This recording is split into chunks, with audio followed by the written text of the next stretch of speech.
identical representation with the size of government as he just did. There are many jurisdictions throughout the world that have bicameral systems and have significant political representation, but a smaller bureaucracy. I'll give you the example of New Hampshire. That small state of 1.2 million people has 430 state assemblymen. They also have a bicameral upper house of 24 senators. It is probably one of the most frugal and well-run states in the United States, but it is the state that has the largest political representation and the smallest bureaucracy.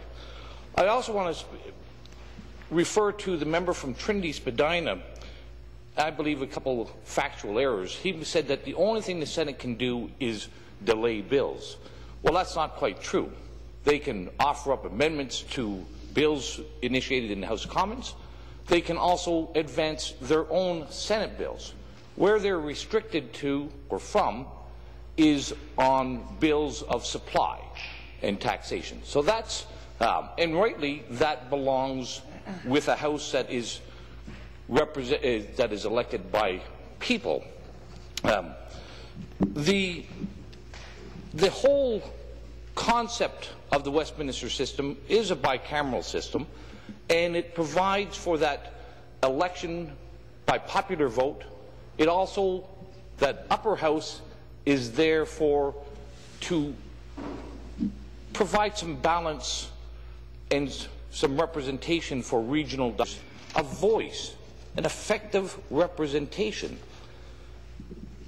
And we can see it here in our own province. When I travel the north, the feeling of alienation of the people in northern Ontario is tremendous. They don't believe that Toronto is representing them. And I would have to agree with them. They are not being well served under our present structure here.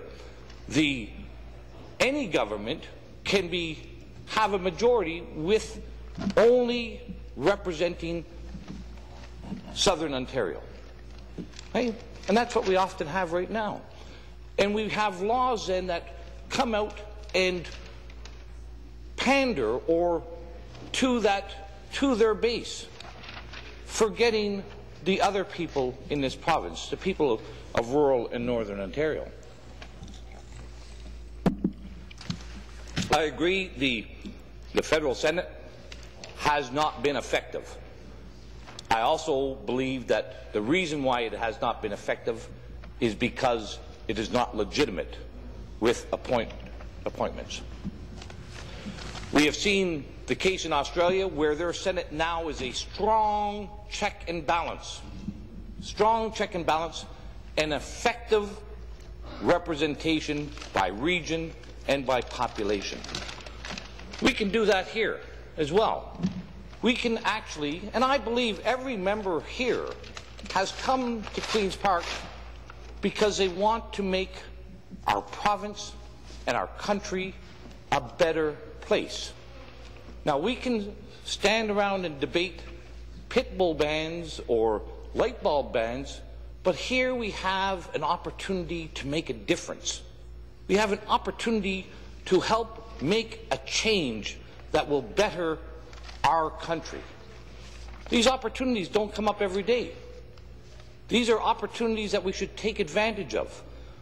The member's bill provides for significant latitude for elections corresponding with municipal, provincial, or federal elections. Provides the latitude that we do not have to get into a constitutional debate to begin to do the right things. We can make these changes without that onerous constitutional amending formula. That's why Alberta went this way. It's why Saskatchewan and Manitoba have gone that way. They recognize that their people are not being well served with an illegitimate appointed Senate. They want to make it better. I believe the people of Ontario want to see a better form of federal government as well. And again, when you talk to the people in rural and northern Ontario, they don't have the representation that the people in Mississauga-Streetsville or Trinity-Spadina might have. They are disadvantaged. We should be doing things to bring and ensure that everybody in this province and everybody in this country feels that they have a voice. I think it's also important that we recognize that it does have that check and balance on a majority government. We've seen here in this House what happens when you have a majority government. It can ram through things that are providing or causing a burden for others. A second voice, a second House, tempers that strong bullheadedness sometimes of majority governments. And as I said to the member from Trinity-Spadina, the House can and does create Senate bills. It is not just a delay mechanism. It can advance its own bills. It can make amendments.